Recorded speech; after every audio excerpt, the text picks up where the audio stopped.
I exposed my husband and sister's secret affair at her baby shower with a revealing gift that shattered my family's world. Hey, I don't even know where to begin with this, so I'll just start at the beginning. My name's Alina, a 30-year-old female. I grew up in Chicago with my older sister, Julia, a 32-year-old female, and my parents. Honestly, I've always felt like I was just the extra kid. Julia was the one everyone doted on. She was the pretty one, the smart one, the golden child. Me? I was just there, the responsible one, the one they could count on to figure it out or not make a fuss. That's their way of saying I didn't matter as much. It wasn't like they were evil or anything. They just made it really clear in 100 little ways that Julia came first. For example, in middle school, I worked my butt off to win the regional spelling bee. I was so excited when I came home with the trophy. I thought they'd be proud, but my dad barely looked up from the newspaper, and my mom said, "That's nice, sweetie, but did you hear Julia got asked to the spring dance? Isn't that so exciting?" High school was worse. I made the varsity swim team, which was a big deal because I was just a freshman. But Julia was a senior and got a lead in the school play. Guess which one they showed up for? It wasn't the swim meets. I remember sitting in the car after a big competition, holding my first place medal, and my dad asking if I could give Julia a ride to her play rehearsal. I wanted to throw the medal at him, but I just said, sure. Even now, as adults, it hasn't stopped. A few years ago, when Julia bought her first house, my parents helped with the down payment. They even paid her closing costs. When I mentioned needing help with car repairs, my mom said, "Oh, sweetie, maybe you should budget better." Like, okay, I'll just budget better next time my transmission goes out. Cool. Anyway, the point is, Julia's always been the favorite. I never hated her for it, though. I figured that's just how families are sometimes, you know? I thought she cared about me, that we were close despite all the weird favoritism. But last week, I found out how wrong I was. It started when I went to my parents' house to drop off some paperwork my mom had asked for. Nothing dramatic, just insurance stuff she needed me to fill out because, apparently, I'm the only one who knows how to handle paperwork. When I walked in, they were sitting in the living room. My mom was on the phone, and I could hear her on speaker. I wasn't paying much attention until I heard Julia's voice. She said, "Mom, Alina can't find out about me and Jay, my husband." I froze. My mom said something like, "Don't worry, sweetie, she won't. It's better this way. You've got so much on the line." My dad chimed in with, "Yeah, let's not ruin your life over one mistake." My heart felt like it stopped. My own sister, my husband, and my parents knew. I felt like I'd been sucker punched. I quietly backed out of the house and left. I didn't even grab the paperwork. I just got in my car and drove home, trying to wrap my head around what I'd just heard. When I got home, Jay was there, sitting on the couch like everything was fine. I couldn't even look at him. I went straight to the bathroom, locked the door, and sat on the floor for what felt like hours, trying to figure out what to do. Part of me wanted to barge into the living room and scream at him. Another part of me wanted to drive straight to Julia's house and confront her. But mostly, I just felt numb. For the next few days, I kept to myself. Jay kept asking me if something was wrong, but I couldn't talk to him. Every time I opened my mouth, I felt like I was going to cry or throw up. I couldn't even text Julia. I knew if I tried, I'd lose it completely. The thing is, this isn't just about the cheating. It's about the betrayal from all sides. My sister, who I thought I could trust, and my parents, who I thought were supposed to love me. They all knew, and none of them cared enough to tell me. They cared more about protecting Julia's perfect image than protecting me. I spent a lot of time just sitting in my car, driving around aimlessly, trying to figure out what to do. I didn't want to confront them without proof. What if they denied it? What if they made me feel like I was crazy? So I decided to wait. I didn't know what I was waiting for exactly, but I knew I needed to keep my cool until I had a plan. Then, a few days later, my mom called me, all cheerful, like nothing was wrong. "Alina, honey, can you help plan Julia's baby shower?" she asked, like she wasn't actively covering for Julia sleeping with my husband. Oh, yeah. Did I mention Julia's pregnant? And now I don't even know if the baby's her husband Nate's or if it's Jay's. The audacity of her asking me to plan this party was almost laughable, but instead of blowing up at her, I said, "Sure, Mom, I'd love to help." After that call with my mom, I was done feeling sorry for myself. It wasn't just about Julia sleeping with Jay anymore. It was about all of them thinking they could get away with it. My parents, my sister, my husband. They were treating me like I was some kind of clueless idiot who'd just smile and go along with everything. That pissed me off more than anything.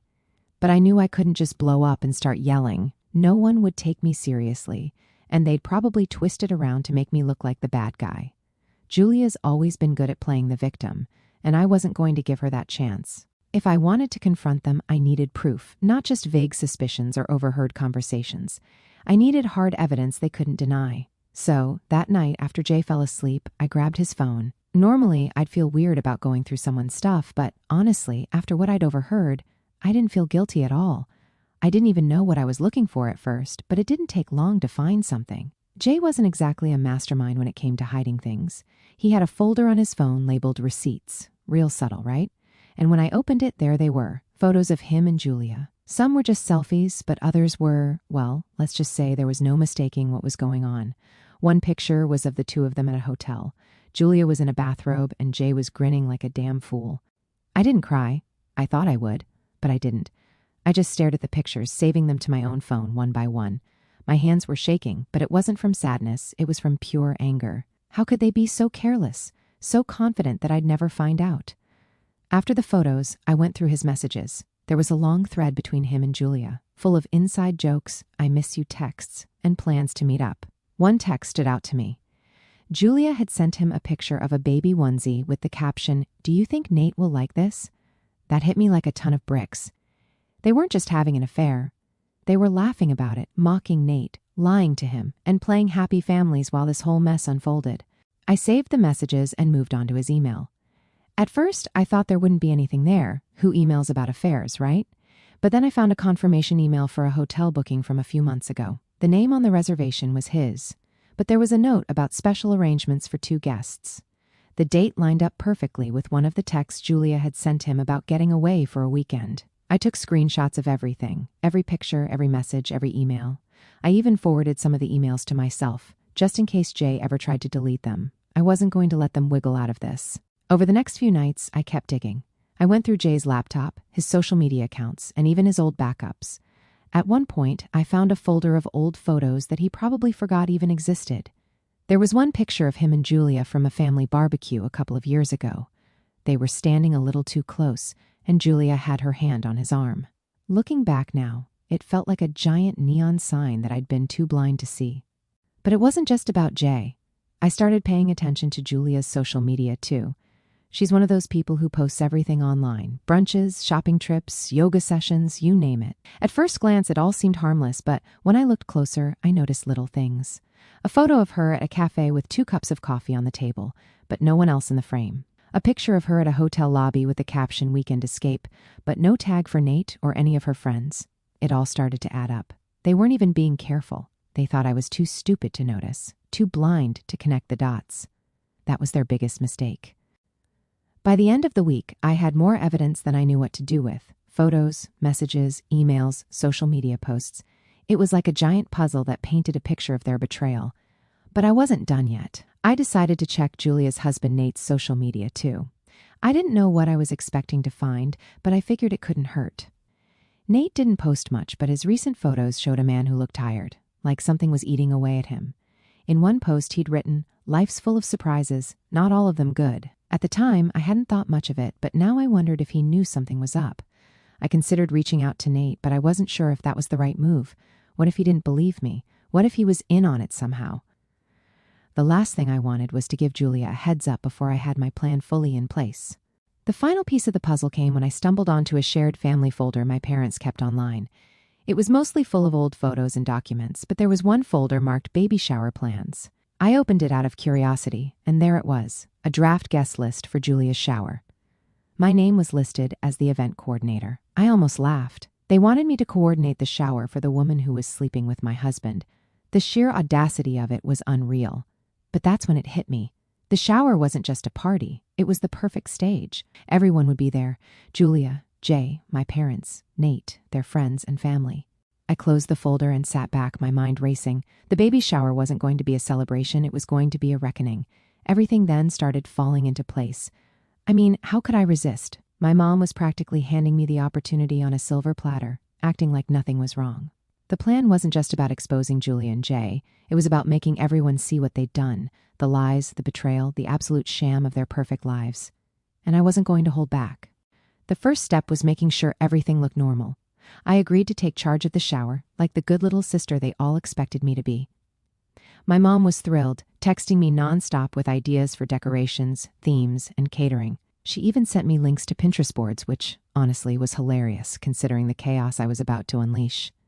I acted like the perfect team player, messaging Julia and asking her what colors she wanted for the decorations. She replied with pink and gold, for something classy, like she had a clue what class even meant. I didn't let on for a second that I knew about her and Jay. I kept my replies short and sweet, pretending I was too busy to chat much. If she suspected anything, she didn't show it. Once the basics were handled, I started working on the real plan. I had all the evidence saved on my phone, but I needed a way to present it that would leave no room for doubt.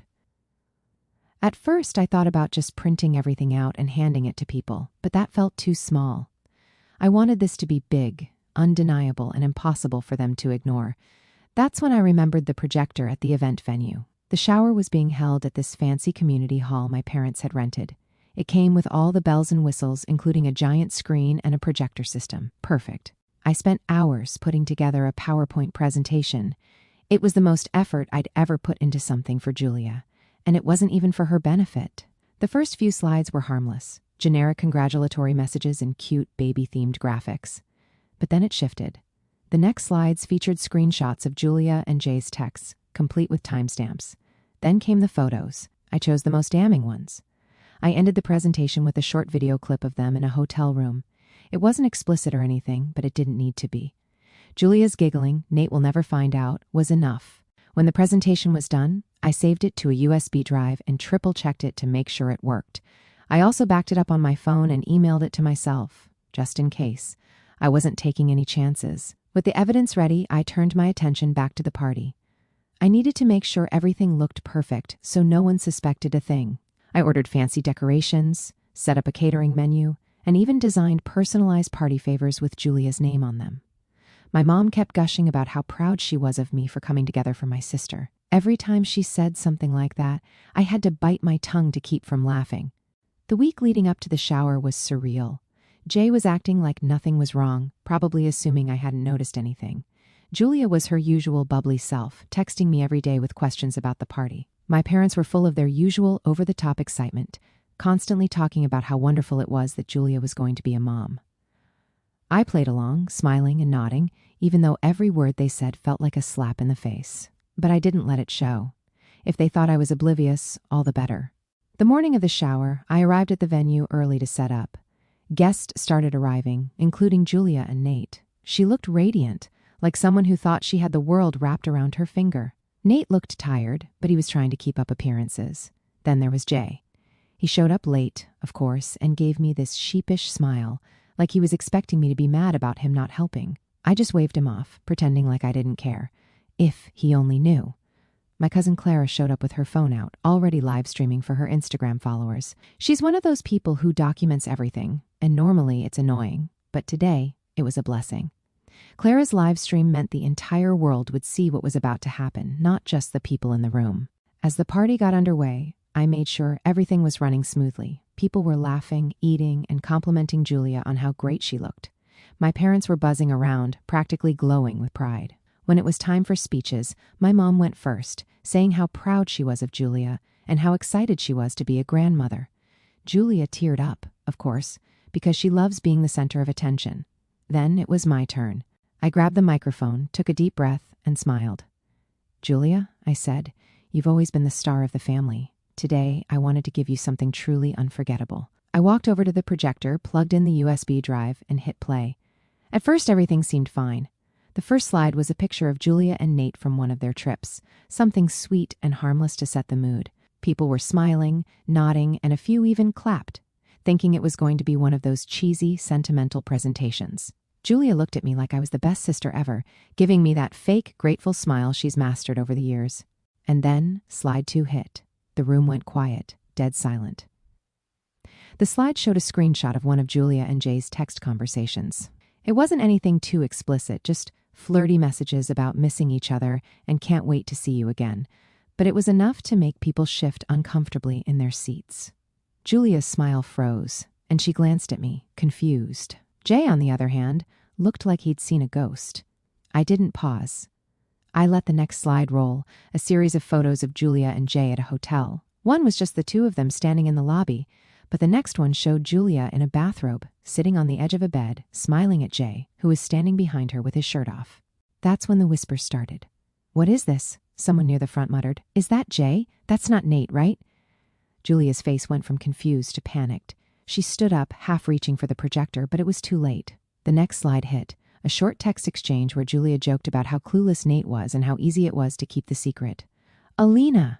Julia's voice cut through the murmur. "What the hell is this?" I ignored her. I didn't even look at her. The presentation rolled on. The next slide was another level of shock. It was the video. Just a short clip of Julia and Jay sitting on a hotel bed. That's when the room exploded. Nate shot up from his chair, his face a mix of shock and anger. "What the hell is this?" he shouted, his voice echoing through the hall. Julia froze. She opened her mouth to say something, but no words came out. Jay, sitting a few seats away, looked like he wanted to melt into the floor. "Is this real?" Someone in the back asked. "What the hell is going on?" Clara's live stream was still rolling, capturing every second of the chaos. Her phone was blowing up with comments like, "OMG, this is wild, and someone stopped the presentation." People at the party started pulling out their phones, filming and texting others. Julia finally found her voice. "Alina, stop this. What's wrong with you?" she yelled, her face red and her voice cracking. I stood there, calm as ever. I grabbed the microphone and said, "What's wrong with me, Julia? Maybe you should be asking yourself that question. Sleeping with my husband? Really? And you thought I wouldn't find out?" Gasps rippled through the room. "Wait," Nate said, holding up his hand. "What did you just say? You slept with Jay?" He was looking at Julia now, his expression shifting from confused to furious. "It's not what it looks like," Julia stammered, tears streaming down her face. "I can explain." "Explain what?" Nate snapped. "That you've been screwing her husband? That's a hell of an explanation, Julia." Jay tried to stand up, raising his hands as if to calm everyone down. Let's just talk about this," he said, his voice shaking. I couldn't help but laugh at that. "Oh, now you want to talk? You didn't seem too interested in talking when you were sneaking around behind my back." Julia turned to me, her fen voice desperate. "Alina, please, we're family. You didn't have to do this in front of everyone." "Family?" I said, glaring at her. "You're seriously talking about family right now? Where was that family loyalty when you were hooking up with my husband? Don't even try to guilt me, Julia. You made your bed, now lie in it." My parents, who had been eerily quiet until now, finally decided to jump in. My mom stood up, looking at me with this horrified expression. "Alina, enough. You've made your point. This isn't the place for this." "Oh, it's exactly the place for this," I shot back. "You've been covering for her this whole time, haven't you? Don't think I don't know you knew about Julia and Jay, and instead of telling me, you helped her keep it a secret. Some mother you are." My dad tried to step in, but Nate cut him off. "You knew?" he said, pointing at my parents. "You knew Julia was cheating on me and you didn't say anything?"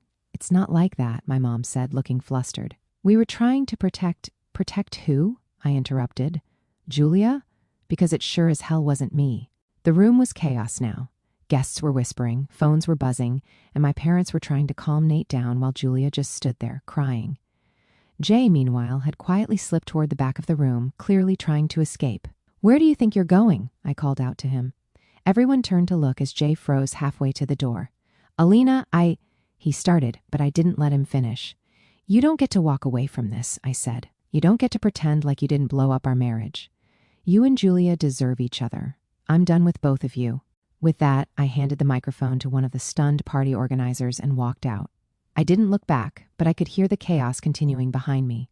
As I got to my car, Clara caught up with me, her phone still in her hand. "Holy crap, Alina," she said, out of breath. I don't even know what to say. People online are freaking out. The live stream is going viral." "Good," I said, slamming my car door shut. "Let the whole world know what they did." And with that, I drove away, leaving the mess behind me. I spent the next few days ignoring my phone. My mom and dad kept calling, but I didn't bother answering. Jay tried texting me too. Pathetic stuff like, "Can we talk? And you're being unreasonable." "Yeah, I'm the unreasonable one." "Sure, buddy." I didn't even bother blocking him because, honestly, his desperation made me laugh. Then, out of nowhere, I got a message from Mia, one of Julia's closest friends. Mia and I were never super close, but we'd hung out a few times at family events because Julia insisted on dragging her everywhere. She sent me a text that said, "Hey, can we talk? It's about Julia." I saw what happened at the shower. At first, I wasn't sure if I wanted to deal with more drama, but eventually I texted back, "What's up?" Within minutes, she called me, and her voice was shaky. I don't even know how to say this, Mia started, but after the shower, I can't stop thinking about some stuff. I think Julia might have been messing around with my husband Dan now. I didn't know Dan very well. He was one of those guys who always looked a little too slick, always dressed a little too perfectly, and always had a smirk that made me side-eye him. But the idea of Julia hooking up with her best friend's husband, at this point, it didn't even surprise me. "What makes you think that?" I asked, trying to sound calm, even though I was already convinced Julia was guilty. Mia hesitated. "There have been a lot of little things. Like, Dan started acting weird around Julia a few months ago. He'd get really defensive if I asked about her. And one time, I caught him smiling at his phone while texting her. When I asked who it was, he said it was work stuff, but then I saw the contact name and it just said Jay. I didn't think much of it at the time, but after seeing your presentation at the shower," her voice trailed off. "Mia, you need to check his phone," I said firmly. "If Julia was hooking up with Jay, there's no way she wouldn't go after someone else's husband too. She's trash. I hate to say it, but you probably already know the truth." "Okay," Mia said. "I'll do it tonight." The next morning, I woke up to about 20 missed calls and texts from Mia. The first one just said, "Call me a sap." Another said, "I can't believe this." And one simply read, "It's true." I called her back, and as soon as she answered, she burst into tears. "I found everything," she sobbed. Texts, photos, emails, everything.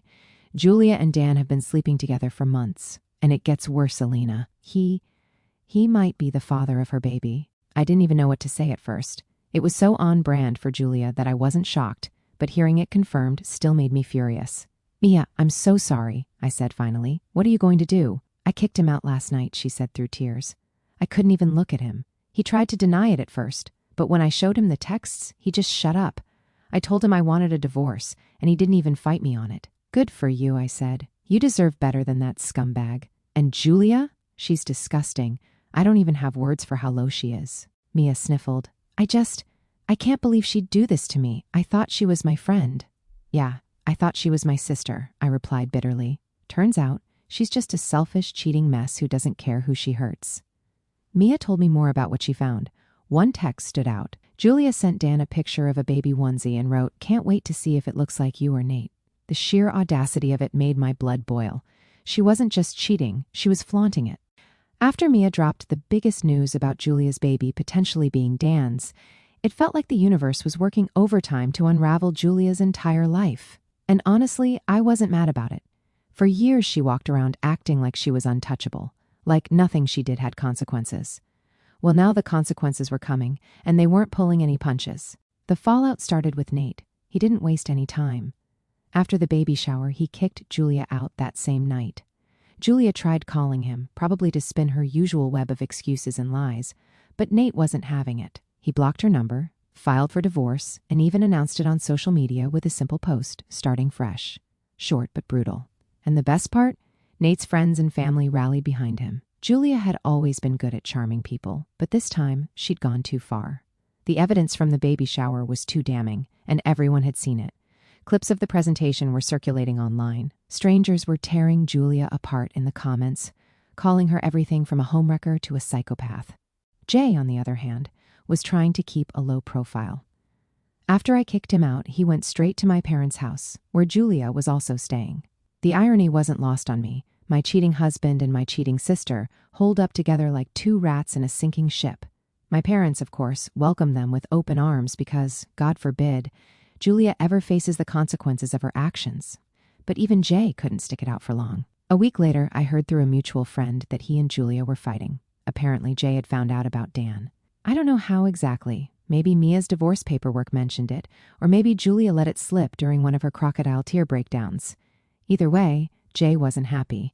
According to the friend, Jay confronted Julia about Dan, and she tried to brush it off, saying it was just a fling and didn't mean anything.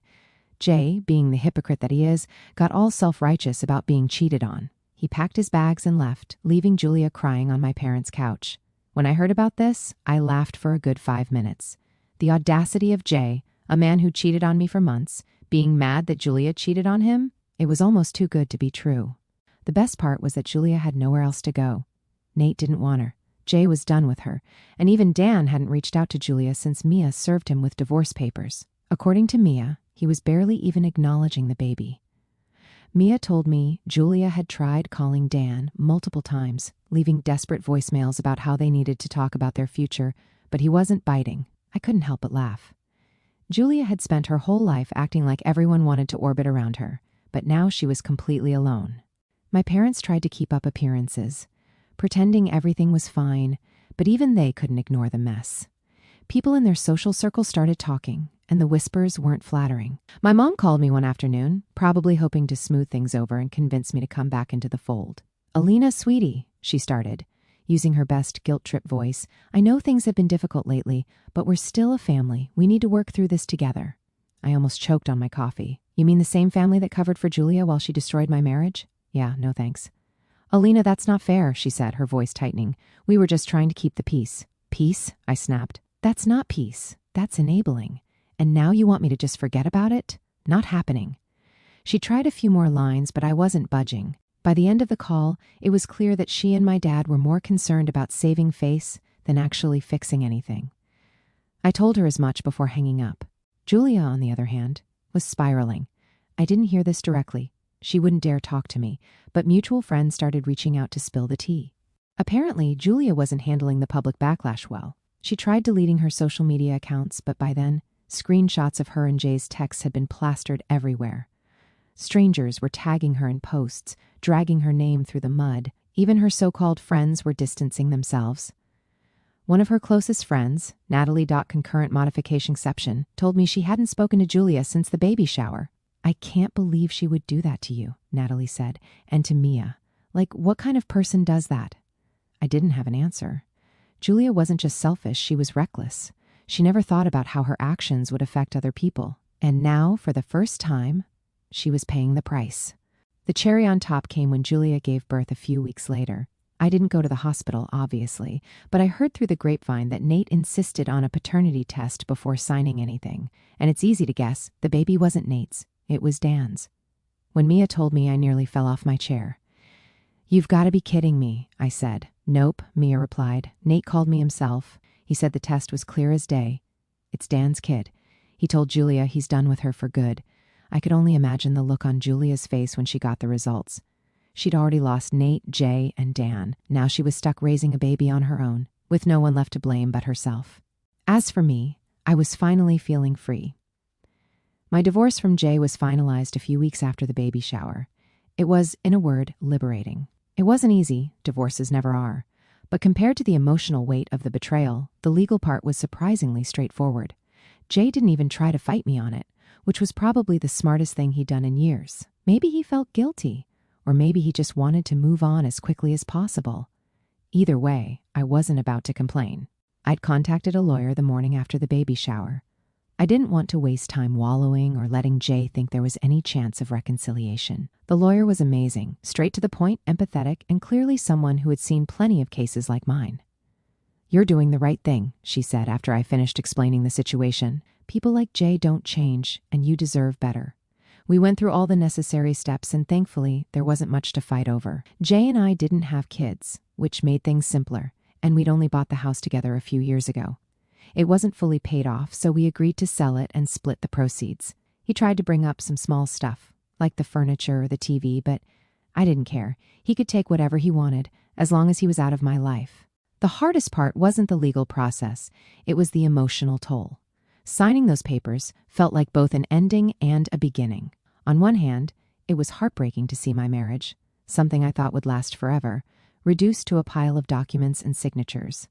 On the other hand, it was the final step in reclaiming my life. For too long, I'd let Jay's lies and Julia's manipulation define my reality. This was my chance to start over. The day the divorce was finalized, I threw out everything that reminded me of Jay. Old photos, his clothes, even the stupid mug he always used for coffee. It all went in the trash. It wasn't about being petty. Okay, maybe a little. It was about cleansing my space of the negativity he brought into my life. I didn't want any reminders of the man who betrayed me, the man who chose my sister over me. What surprised me the most was how quickly I felt a sense of relief. For the first time in months, maybe even years, I didn't feel like I was carrying the weight of Jay's lies on my shoulders. My apartment was small and modest, but it was mine, and it felt more like home than the house I'd shared with him ever did. Jay tried reaching out a couple of times after the divorce was finalized. His texts were pathetic, full of half-hearted apologies and vague promises about being a better person. I ignored every single one. He had his chance to be a better person, and he blew it. There was no going back. My parents kept trying to reach out, but I ignored their calls. I didn't need their half-baked apologies or their excuses. Julia could be their problem now. In the end, everything Julia had built, the fake perfect life, the lies, the manipulation, came crashing down. And honestly, it was satisfying to watch.